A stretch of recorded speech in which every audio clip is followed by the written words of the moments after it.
मल्लिकार्जुन ज्योतिर्लिंग की कहानी। पुराणों में मल्लिकार्जुन ज्योतिर्लिंग से संबंधित कथा इस प्रकार है। एक बार शिव पार्वती दोनों पुत्र कार्तिकेय और गणेश विवाह के लिए आपस में कलह करने लगे। कार्तिकेय का कहना था कि वे बड़े हैं, इसलिए उनका विवाह पहले होना चाहिए, किंतु श्री गणेश अपना विवाह पहले करना चाहते थे।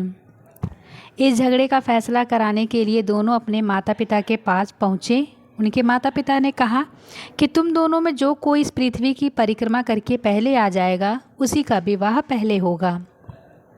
शर्त सुनते ही कार्तिकेय जी पृथ्वी की परिक्रमा करने के लिए दौड़ पड़े। इधर स्थूलकाया श्री गणेश जी और उनका वाहन भी चूहा, भला इतनी शीघ्रता से वे परिक्रमा कैसे करते।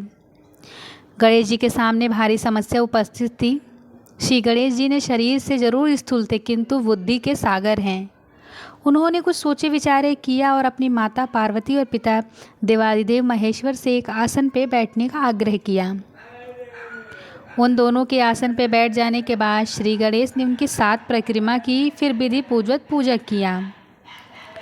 इस प्रकार श्री गणेश माता पिता की परिक्रमा करके पृथ्वी की परिक्रमा प्राप्त होने वाले फल की प्राप्ति के अधिकारी बन गए।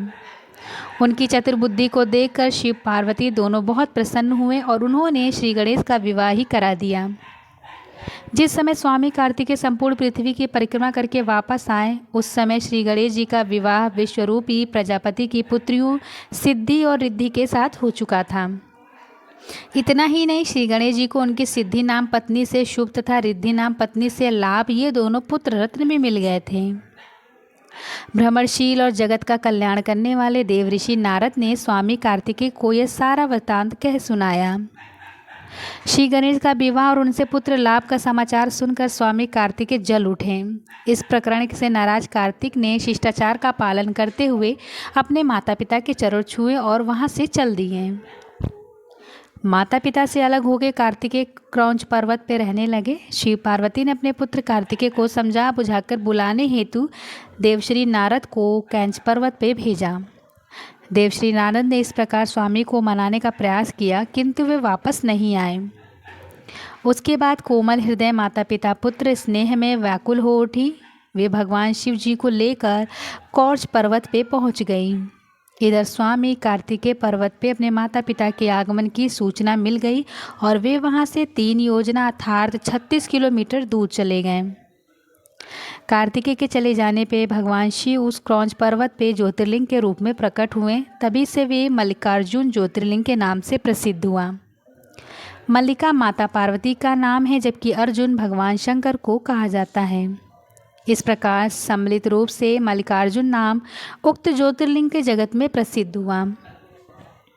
एक अन्य कथा के अनुसार कौच पर्वत के समीप ही चंद्रगुप्त नामक किसी राज्य की राजधानी थी। उनकी राजकन्या किसी संकट में उलझ गई थी। उस विपत्ति से बचने के लिए अपने माता पिता के राजमहल से भागकर पर्वतराज के शरण में पहुंची।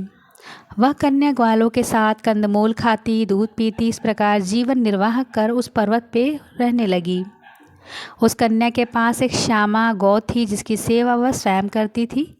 उस गौ के साथ विचित्र घटना घटित होने लगी। कोई व्यक्ति छिप के प्रतिदिन उस श्यामा का दूध निकाल लेता था। एक दिन उस कन्या ने किसी चोर को श्यामा का दूध दूधते हुए देख लिया। तब वे क्रोध में आग बबूला होकर उसे मारने के लिए दौड़ पड़ी। जब वह गौ के समीप पहुंची तो उसके आश्चर्य का ठिकाना ना रहा, क्योंकि वहां एक शिवलिंग के अतिरिक्त कुछ भी नहीं दिखाई दिया। आगे चलकर उस राजकुमारी ने उस शिवलिंग के ऊपर एक सुंदर सा मंदिर बनवाया।